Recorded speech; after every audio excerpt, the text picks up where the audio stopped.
Hello guys, मेरा नाम है सागर। इस एपिसोड की स्टार्टिंग में कहती है इस तरफ चलो, मुझे तुम्हें किसी से इंट्रोड्यूस करवाना है। ये है जूजिन का यंगर ब्रदर जी किनशु।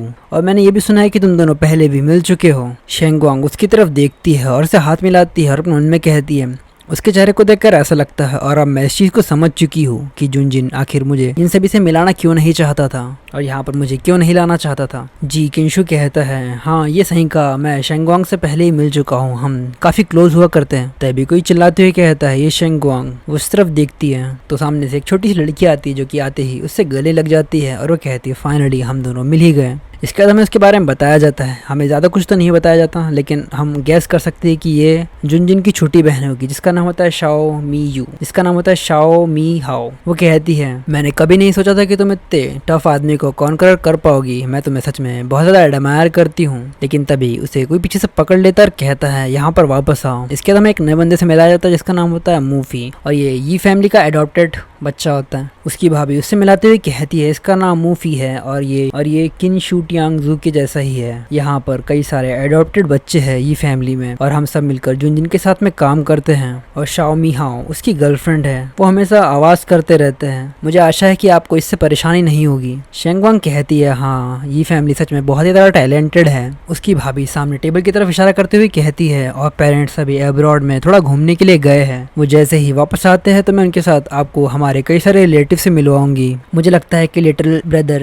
ये जुनजिन आजकल कुछ ज्यादा ही बिजी है, इसलिए वो शायद आज यहाँ पर नहीं आ पाएंगे। लेकिन मैंने ये शिंगटिंग को कहकर उसे वहाँ से पिक करने के लिए कह दिया है। शेंगवांग कहती oh thank you sister in law और अपने मन में कहती है सिस्टर इन लॉ को देखकर ऐसा लगता है कि वो सच में मुझे अपना मानती है। तभी उसकी भाभी किसी को कॉल लगाती है और कहती है शीटिंग। उसे दोबारा कॉल लगा, आखिर ये जुनजिन यहाँ पर वापस क्यों नहीं आया। शेंगवांग अपनी नज़रों को नीचे कर लेती है और अपने मन में कहती ओ यो, मुझे लगता है कि शेंगवांग शायद बिजी होगा या फिर वो बस बिजी होने का प्रिटेंड कर रहा है। उसकी सिस्टर इन लॉ कहती है मुझे लगता है कि मैंने तुम्हें पहले इसके बारे में बता दिया था लेकिन शायद वो आ गया है। तभी वो सामने देखती है तो सामने वही हमारी मेड होती है लू यिंग। वो कहती है सिस्टर कजन और ये कहते हुए काफी खुश होती है और आगे बढ़ रही होती है। वो आते ही उसकी भाभी के पास चल जाती है और कहती है सिस्टर कजन आपको बहुत बहुत बधाई हो आपके जन्मदिन की। मुझे माफ करना कि मैंने आपको पहले बताया नहीं कि मैं यहाँ पर आने वाली हूँ, तो प्लीज मुझे इस चीज के लिए ब्लेम मत कीजिएगा। उसकी भाभी कहती है बिल्कुल नहीं, तुम यहाँ पर आई हो, मैं काफी ज्यादा खुश हूँ। उसकी भाभी अपने मन में कहती है आखिर ये यहाँ पर क्यों है। भले ही वो यहाँ पर लिटिल ब्रदर के साथ रहती है लेकिन इसका मतलब ये नहीं कि वो यहाँ पर आ जाए, ये तो मेरे गाल पे एक तमाची की तरह है। तभी जुनजिन सामने शेंगवांग की तरफ देखता है जो कि सामने ही बैठी होती है। उसकी तरफ देखता है, मुस्कुराता है और आगे बढ़ जाता है। उसके पास जाकर बैठ जाता है। वहाँ पर जाकर बैठ जाता है और अपने मन में कहता है मैंने सोचा था कि शेंगवांग को फैमिलीज पार्टी कुछ ज्यादा पसंद नहीं है लेकिन मुझे लगता है कि अभी वो ठीक है। शेंगवांग उसकी तरफ देखती है, फिर अपनी नजरें दूसरी तरफ कर लेती है, फिर अपने मन में कहती है इसमें कोई शक नहीं कि।